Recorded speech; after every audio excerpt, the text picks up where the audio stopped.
अस्सलाम वालेकुम स्टूडेंट, क्या हाल चाल है मेरी जान, कैसे आप सब। तो मेरा बेटा आज का जो हमारा टॉपिक है वो भी बहुत इंपॉर्टेंट है लॉन्ग के पॉइंट ऑफ व्यू से। आज का जो हमारा टॉपिक है वो energy stored in a capacitor.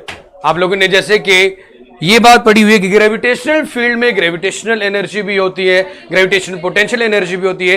इसी तरह इलेक्ट्रिक फील्ड में इलेक्ट्रिकल एनर्जी को स्टोर किया जाता है। तो मेरा बेटा आज का जो हमारा टॉपिक है वो ये है energy stored in a capacitor. Energy stored in a capacitor बहुत आसान है, परेशान होने वाली बात इसमें बिल्कुल भी नहीं है। आपके पास मेरी जान कैपेसिटर की दो पैरेलल प्लेट्स होती हैं, वो सिंपलेस्ट एक डायग्राम बनाता हूं और उनको सेपरेट किया हुआ था डिस्टेंस टी से, और बैटरी से हम इसको कनेक्ट कर देते हैं। एक तरफ से पॉजिटिव टर्मिनल और एक दूसरी तरफ से मेरा बेटा नेगेटिव टर्मिनल कनेक्ट होता है। ध्यान से सुनिएगा मेरा बेटा, कुछ मुश्किल नहीं है इसमें। जी मेरी जान, सबसे पहले तो मेरे बेटे जैसे हम यहां से क्या करते हैं, यहां पे एक वोल्टेज सप्लाई लेते हैं बैटरी की, वो वेरिएबल कर देते हैं। वेरिएबल का मतलब आप वोल्टेज को कम भी कर सकते हैं, वोल्टेज को ज्यादा भी कर सकते हैं। जब बैटरी के ऊपर ये एरो का साइन आ जाए, ये चीज जाहिर करता है कि आप बैटरी के वोल्टेज को कम भी कर सकते हैं और वोल्टेज को ज्यादा भी कर सकते हैं। यहां पे एक स्विच बना देते हैं आप। जैसे ही मैं इस स्विच को क्लोज करूंगा मेरा बेटा, तो आपको बड़े अच्छे से पता है कि यहां पे पॉजिटिव चार्ज आएगा हमारे पास और यहां पे हमारे पास मेरा बेटा नेगेटिव चार्ज होगा। अब होगा क्या मेरा बेटा, इस चीज का ख्याल रखिएगा। इन जनरल तो हम लोगों ने चार्ज की ये Q equal to C V पढ़ा हुआ है। मेरे बेटे आप लोगों ने इस चीज का ख्याल रखना है। मैंने यहां कहा क्या अरेंजमेंट कर रहा हूं उसके अकॉर्डिंग देखिएगा। सबसे पहले तो मेरे बेटे हमारे पास चार्ज की वैल्यू भी जीरो थी शुरू में, तो वोल्टेज भी जीरो है। फिर चार्ज जैसे जैसे वोल्टेज बढ़ता गया, चार्ज जब मैक्सिमम हुआ, उसकी कैपेसिटर की प्लेट्स के ऊपर जो चार्ज डिपॉजिट हो रहा है मैक्सिमम हुआ, उस वक्त वोल्टेज की वैल्यू भी क्या होगी बेटा, मैक्सिमम होगी। आप ये नहीं कह सकते कि जैसे ही आपने कैपेसिटर को चार्ज करना शुरू कर दिया, स्विच ऑन करते साथ ही वो मैक्सिमम हो गया। नहीं, पहले वो जीरो था, जीरो से वो मैक्सिमम पे गया, वोल्टेज भी जीरो, फिर वोल्टेज भी क्या हुए मेरा बेटा, मैक्सिमम हुए। सर माइक खराब है, आवाज सही नहीं आ रही। मेरा बेटा आप लोग जरा चेक कर लें अपना इंटरनेट क्वालिटी को भी एहतशाम। चले मेरा बेटा जरा ध्यान से देखिएगा, बहुत सिंपल वे में हम इस टॉपिक को लेके चलेंगे।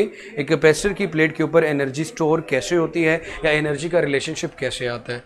मेरा बेटा हमने ये कहा कि हमने एक कैपेसिटर लिया, उसको बैटरी के सोर्स के साथ कनेक्ट कर दिया, वेरिएबल वोल्टेज सोर्स ले रहे हैं जिसकी वैल्यू कम भी होगी ज्यादा भी होगी।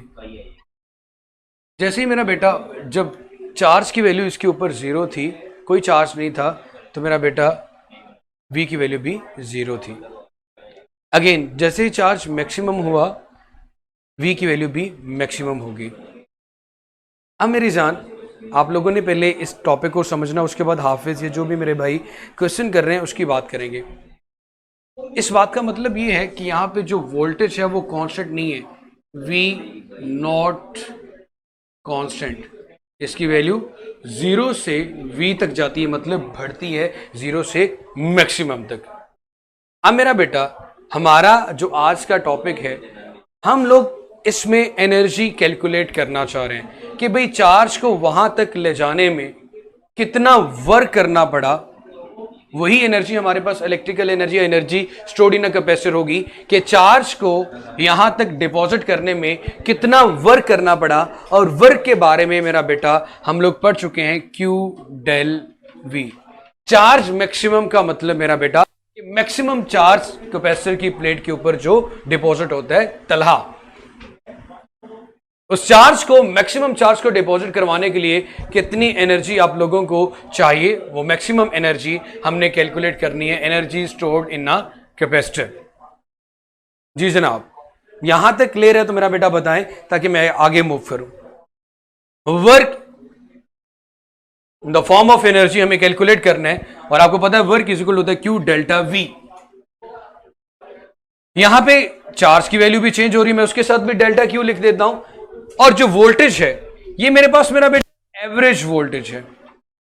एवरेज का मतलब ये है जनाब कि वोल्टेज की वैल्यू कम भी हो रही है, ज्यादा भी हो रही है। वोल्टेज की वैल्यू कम भी हो रही है, ज्यादा भी हो रही है। एवरेज वोल्टेज मैंने यहां पे इसलिए लिखा क्योंकि वोल्टेज की वैल्यू कम भी हो रही है, ज्यादा भी हो रही है। वोल्टेज की वैल्यू कम भी हो रही है, ज्यादा भी। चलिए गुड है मेरा बेटा। वोल्टेज की वैल्यू मेरे बच्चे कम भी हो रही है, ज्यादा भी हो रही है, इसलिए मैंने इसके साथ लिख दिया एवरेज वोल्टेज। और एवरेज कैलकुलेट करने के लिए, एवरेज वोल्टेज कैलकुलेट कैसे करते हैं मेरा बेटा? 0 से V तक गए थे, minimum voltage plus maximum voltage divided by 2। 0 plus V divided by 2, ये बन जाएगा जनाब आपके पास V/2, या इसको लिख सकते हैं 1/2V। 1/2V। V एवरेज की वैल्यू हमारे पास आ गई, एवरेज वोल्टेज की वैल्यू हमारे पास आ गई 1/2 into V। V not shows मेरा बेटा जब हमारे पास यहां पे इलेक्ट्रिक करंट या जितने भी चैप्टर्स डिस्कस करेंगे मैक्सिमम वोल्टेज को शो किया जाता है। मैंने वैसे मैक्सिमम बताने के लिए उसके साथ V नॉट लिख दिया कि वोल्टेज की वैल्यू यहां पे 0 थी, तो यहां पे आपके पास मैक्सिमम है। अब मेरे बच्चे, मैं वर्क के फॉर्मूले में इसकी वैल्यू अगर पुट करूं, वर्क का फॉर्मूला था जनाब Q delta V। So del V की जगह पे आपके पास क्या आ गया जनाब? 1/2 इंटू V। 1/2 into V। अब मेरा बेटा वर्क हमारे पास यहां पे स्टोर हो रहा है इन the form of potential energy, in the form of potential energy. तो हम वर्क को U के इक्वल भी लिख सकते हैं, ये बात हम लोग बड़े अच्छे से पढ़ चुके हैं। वर्क स्टोर होता है मेरा बेटा in the form of potential energy, तो मैं V लिख सकता हूं मेरा बेटा W is equal to U and U is equal to 1/2QV। यहां तक मेरा बेटा सबसे पहले तो हम डिस्कस करते हैं। मैं दोबारा से बताता हूं, हमारे पास एक कैपेसिटर है, उसको हमने वेरिएबल वोल्टेज सोर्स के साथ कनेक्ट किया। वेरिएबल का मतलब जिसकी वैल्यू कम भी होगी, ज्यादा भी होगी, वेरिएबल वोल्टेज सोर्स। मैंने ये कहा कि जब चार्ज इसके ऊपर, इन दो प्लेट्स के ऊपर 0 था, तो इनके दरमियान पोटेंशियल डिफरेंस की वैल्यू भी 0 थी। जैसे जैसे चार्ज बढ़ता गया, वोल्टेज की वैल्यू भी बढ़ती गई। हमने मैक्सिमम चार्ज और मैक्सिमम वोल्टेज ले लिया। फिर हमें इस बात का अंदाजा हो गया कि यहाँ पे चार्ज भी वेरिएबल है, चार्ज भी कम ज्यादा हो रहा है और वोल्टेज की वैल्यू भी कम ज्यादा हो सकती है। तो मेरे बच्चे, हमने कहा delta Q average voltage, Q delta we की वैल्यू, डेल्टा वी क्योंकि एवरेज वोल्टेज था। एवरेज वोल्टेज कैलकुलेट करने के लिए मैंने 0 में वी को ऐड किया, मिनिमम वोल्टेज में मैक्सिमम वोल्टेज को ऐड किया और 2 पे डिवाइड कर दिया। आंसर आया मेरा बेटा आपके पास 1/2 इंटू वी। 1/2 into V. तो एवरेज वोल्टेज, अब एवरेज वोल्टेज की वैल्यू मैंने यहां पे पुट की Q into 1/2 into V. Work is the form of energy, हमें इसको U का नाम भी दे सकता हूं, ये आ गया 1/2 QV। जी मेरे बच्चे, यहां तक क्लियर हो गया? अभी किसी का कमेंट आया था सर क्लियर नहीं हुआ। रेहान जी बच्चे, कोई क्वेश्चन है तो पूछ ले, जिस पॉइंट पे समझ नहीं है मेरा बेटा मैं दोबारा बता देता हूं।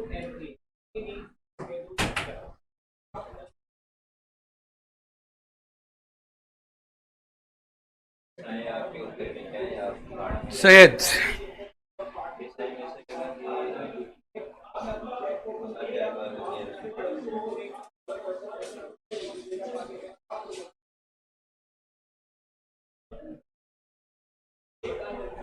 हाफिज बेटे, मैंने ये कहा था कि जैसे हमारा ये टॉपिक खत्म होता है तो उसके बाद हम बात कर लेते हैं इसके ऊपर। यहां तक बताएं इस टॉपिक से रेलिवेंट।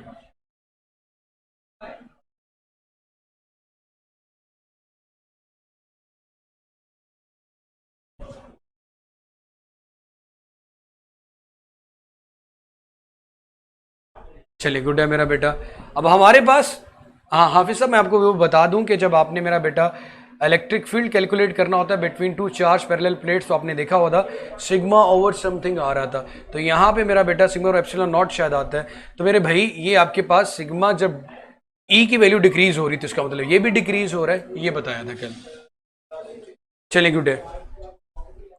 एंड वाली इक्वेशन में यू कहां से है मेरा बेटा? चार्ज को, ये जो वर्क है, वर्क हमारे पास जब चार्ज को यहां से यहां तक लेके जा रहे हो तो वर्क या तो काइनेटिक एनर्जी की फॉर्म में होता है या पोटेंशियल एनर्जी की फॉर्म में होता है। जब आप उसको एक स्पेसिफिक पोजीशन पे लेके जा रहे हो तो work in the form of energy. कौन सी फॉर्म? Potential energy. तो पोटेंशियल एनर्जी को यहां से यू से रिप्रेजेंट किया गया। रेहाम, चले मेरा बेटा, अब नेक्स्ट देखिए। अब आपकी बुक में ये चीज नहीं लिखी हुई, आपकी जी रहमा जो भी है, इस पॉइंट को जरा सुनिएगा फिर आपको अंदाजा हो जाएगा। आपकी बुक में ये पॉइंट नहीं लिखा हुआ जो भी मैं आपको बताने जा रहा हूं, इसको जरा गौर से सुनिएगा।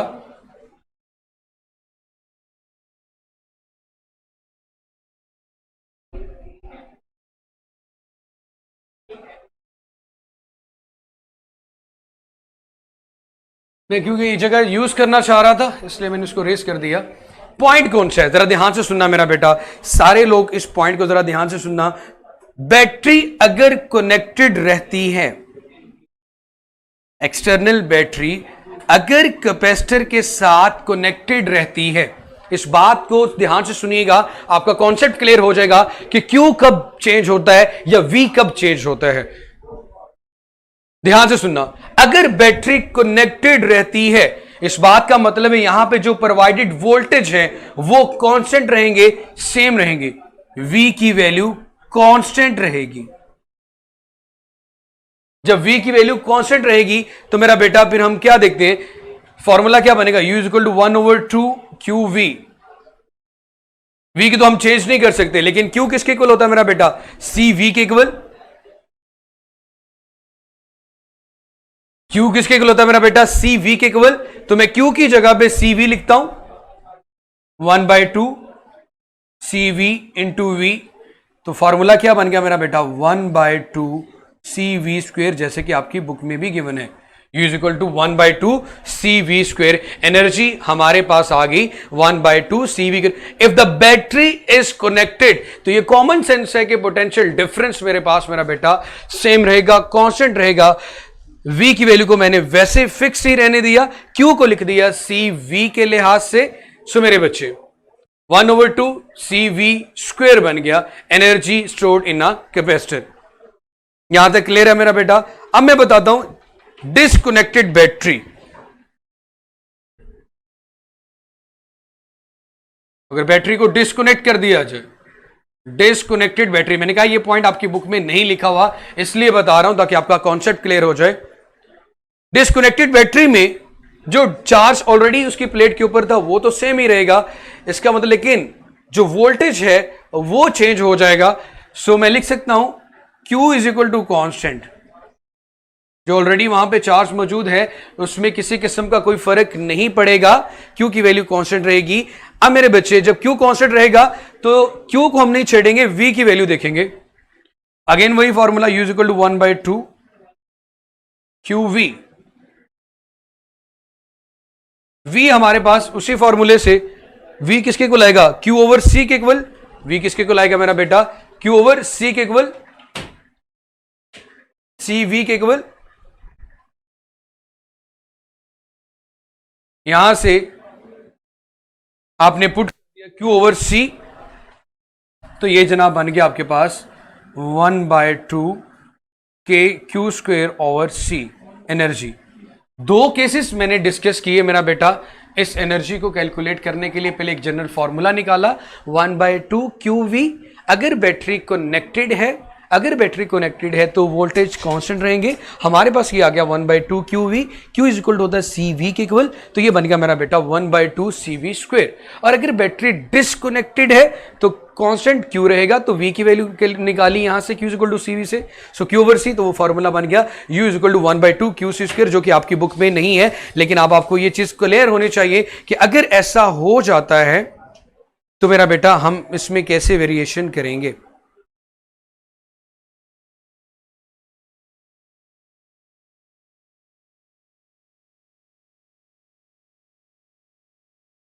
यहां पे ये जो रिलेशनशिप हमारे पास आया पहले वाला, जिसको हमने अपनी बुक के अकॉर्डिंग देखी थी, उसमें ये देखो एनर्जी का जो इंक्रीज है वो डायरेक्टली रिलेट कर रहा है कैपेसिटेंस के साथ। C के साथ डायरेक्ट रिलेशन आ रहा है कि अगर आप कैपेसिटेंस को इंक्रीज करोगे तो एनर्जी भी इंक्रीज करेगी। इसी तरह अब जो कैपेसिटेंस कब इंक्रीज करेगी, जब आप ज्योमेट्री मतलब कि उसका एरिया इंक्रीज करोगे। तो ये फैक्टर, ये इंपॉर्टेंट रिजल्ट, ये कंक्लूजन हम मेरा बेटा अपने फाइनल रिजल्ट से निकाल सकते हैं। यहां तक क्लियर हो गया मेरे बच्चे? चलें, गुड है बेटा, बहुत अच्छी बात है। अगर गुड है, अब आप लोगों का एक सर्वे है वो हो जाए, फिर उसके बाद हम इसका जो लास्ट पॉइंट है उसको डिस्कस करते हैं, या पहले उसको डिस्कस कर लेते हैं फिर उसके बाद सर्वे कर लें। जैसे आप लोग कहते हैं सर्वे पहले कर लेते हैं। सर्वे स्टार्ट कीजिएगा। हमारा जो टॉपिक है वो थोड़ा सा रह चुका है। अब मेरे बेटे यहां तक क्लियर हो गया, तो अब मैं इसको थोड़ा सा रेज करूंगा। अनकनेक्टेड वाला मेरा बेटा, जब बैटरी डिसकनेक्टेड होगी तो चार्ज डिपॉजिट है उसकी प्लेट्स के ऊपर वो सेम रहेगा, Q is equal to constant. इसका मतलब मेरा बेटा जब Q कॉन्स्टेंट रहेगा तो V की वैल्यू तो कम या ज्यादा होगी, इसलिए मैंने Q को नहीं छेड़ा, V की वैल्यू यहां से निकाली। इस केस में मैंने V को नहीं छेड़ा, Q की वैल्यू निकाली थी, इसलिए कह रहा था। अब मेरे बच्चे जो चीज वेरिएबल में आती है उसको हम कैलकुलेट करते हैं। चलिए, जज़ाकल्लाह मेरा बेटा, बहुत शुक्रिया आप लोगों का। अगर आप लोग सेटिस्फाई हैं तो मुझे इस चीज से भी बड़ी तसल्ली है।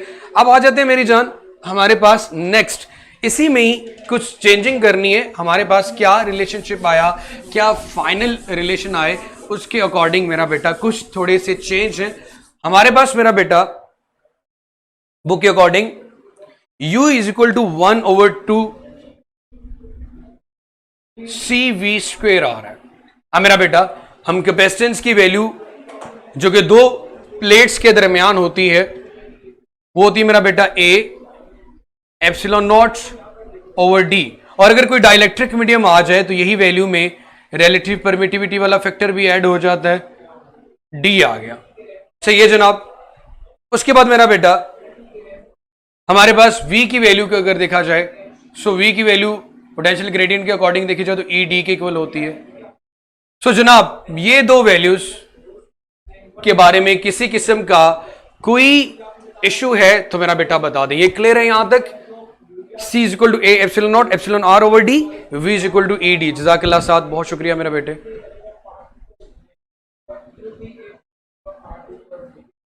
ओके, अब मेरे बच्चे आपने जस्ट और जस्ट इसकी वैल्यू को मॉडिफाई करना है, आंसर को और ज्यादा मॉडिफाई करना है। मैं इसकी वैल्यू पुट कर देता हूं। Now U is equal to 1/2 C आएगा यहां पे, और इधर क्या आएगा V का स्क्वायर। C आएगा यहां पे और इधर क्या आ गया V का स्क्वायर। C की वैल्यू क्या है जनाब? A epsilon not epsilon R over D। V क्या आ रहा है आपके पास जनाब मेरा बेटा? ED का होल स्क्वायर। इसको मजीद सिंप्लीफाई कर दें, 1/2 A epsilon not epsilon R over D multiply by E square D square. So ये स्क्वायर और ये D क्या हो जाएंगे मेरा बेटा? कैंसिल हो जाएंगे। तो रिलेशनशिप हमारे पास यहां पे क्या बचेगा? 1/2 A epsilon not epsilon R multiply by E square D। इसको थोड़ा तरतीब में लिखते हैं, मैं उसको मेरा बेटा ब्रेस करने जा रहा हूं।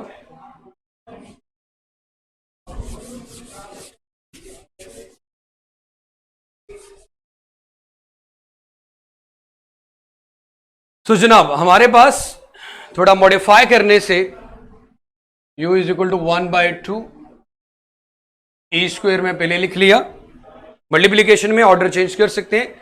एप्सिलॉन नॉट एप्सिलॉन R ये इकट्ठे लिख लिए।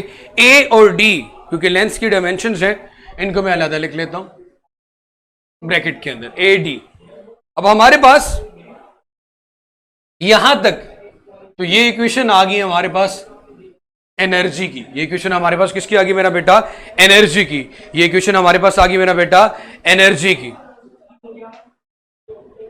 मेरा बेटा डाइलेक्ट्रिक मीडियम प्लेस करने से कैपेसिटर की प्लेट्स जो चार्ज है वो अपनी जगह पे डिपॉजिट रहता है, वो मूव नहीं कर पाता, कम नहीं होता इसकी वजह से। इसके अलावा मेरा बेटा ER देखो यहां पे डायरेक्टली रिलेट कर रहा है कैपेसिटेंस के साथ, कि पहले अगर सिर्फ वैक्यूम हो, परमिटिविटी ऐड करने से, हाफिज साहब परमिटिविटी ऐड करने से, कोई मीडियम दरमियान में प्लेस करने से उसकी कैपेसिटेंस और ज्यादा बढ़ जाती है। अच्छा मेरा बेटा यहां पे देखिए, यहां तक इक्वेशन हमारे पास एनर्जी की आ गई। एरिया को अगर लेंथ के साथ, डी जो कि डिस्टेंस है, एरिया को अगर लेंथ के साथ मल्टीप्लाई किया जाए तो मेरा बेटा ये क्या बनता है, वॉल्यूम। एरिया को अगर लेंथ के साथ मल्टीप्लाई करें तो हमारे पास मेरा बेटा क्या बनता है, वॉल्यूम। लिख सकते हैं मेरा बेटा, हमारे पास ये क्या बनता है मेरा बेटा, वॉल्यूम। अब एनर्जी को अगर वॉल्यूम पे मैं डिवाइड करूं, एनर्जी को अगर मैं वॉल्यूम पे डिवाइड कर दूं, एनर्जी को, इस पार्ट को जरा ध्यान से सुनिएगा, एनर्जी को अगर मैं वॉल्यूम पे डिवाइड करूं तो वो क्या बन जाएगी, एनर्जी डेंसिटी।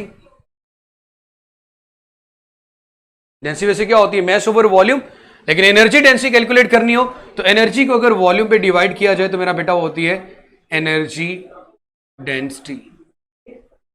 इस फैक्टर में एडी वॉल्यूम है, एडी वॉल्यूम है। मैंने कहा अगर एनर्जी को वॉल्यूम पे डिवाइड किया जाए, अगर एनर्जी को, एरिया मेरा बेटा, अगर एनर्जी को वॉल्यूम पे डिवाइड किया जाए तो हमारे पास मेरा बेटा क्या होता है, क्या बन जाती है वो, एनर्जी डेंसिटी। मैं इसको लिख सकता हूं यू, अगर यू एनर्जी है उसको हम ए डी पे डिवाइड कर देंगे तो हमारे पास वो क्या आ जाएगी, एनर्जी डेंसिटी। हमारे पास मेरा बेटा वो क्या आ जाएगी, एनर्जी डेंसिटी। एनर्जी डेंसिटी को, एनर्जी डेंसिटी को अगर वर्ड अकेला लिखना चाहूं तो म्यू से रिप्रेजेंट करते हैं। किससे रिप्रेजेंट करते हैं, इस पूरी लाइन को अगर अच्छे से देखिएगा, मैंने यहां से कहा ये एनर्जी तो हमारे पास आ चुकी है, एनर्जी में जो ए डी है वो रिप्रेजेंट करता है वॉल्यूम को। अगर मैं एनर्जी को, वॉल्यूम को, इसको ए डी पे डिवाइड कर दूं तो मेरे पास आ जाती है एनर्जी डेंसिटी। एनर्जी डेंसिटी को म्यू से रिप्रेजेंट करते हैं।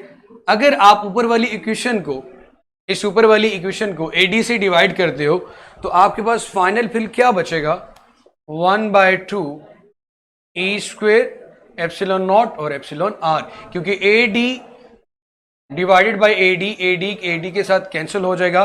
सो एनर्जी डेंसिटी भी हमारे पास आ गई 1/2 E square epsilon not epsilon R. आपकी बुक में क्योंकि डायरेक्ट डेरिवेशन है इसलिए मैंने बेटा स्टेप बाय स्टेप आपको बता दिया कि यहां तक अब मेरे बच्चे आपका जो टॉपिक है वो जो प्रूव होता है, this equation is valid for any electric field strength.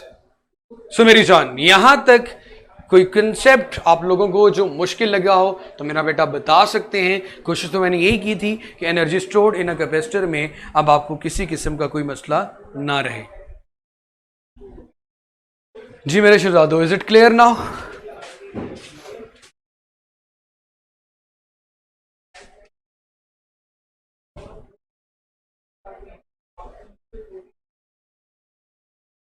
Fazan बेटा, कैपेसिटर का काम क्या होता है? आप एक्चुअली जो डिवाइसेस के अंदर कैपेसिटर का काम हम मोस्टली यूज़ करते हैं, इसको तो स्टोरेज डिवाइस भी कहते हैं, लेकिन स्मूथनेस के लिए अल्टरनेटिंग करंट को जब डायरेक्ट करंट में या फिर आपको जब कांस्टेंट वोल्टेज प्रोवाइड करने हो तो उसके लिए इस्तेमाल करते हैं। जैसे जैसे आप नेक्स्ट चैप्टर्स में आते जाएंगे इनके बिहेवियर्स को भी स्टडी करते जाएंगे। जब हमें रेक्टिफिकेशन करनी हो, एसी को डीसी में कन्वर्ट करना हो। जी मेरा बेटा, मैं रिपीट कर देता हूँ यहाँ से यहाँ तक आगे 1/2 CV स्क्वायर। सी की वैल्यू दो कैपेसिटर्स के लिए A epsilon nought over D होती है। अगर कोई मीडियम आ जाए तो रिलेटिव परमिटिविटी वाला फैक्टर भी ऐड हो गया, V equal to E D. मैंने दोनों की वैल्यूज को यहाँ पे पुट किया।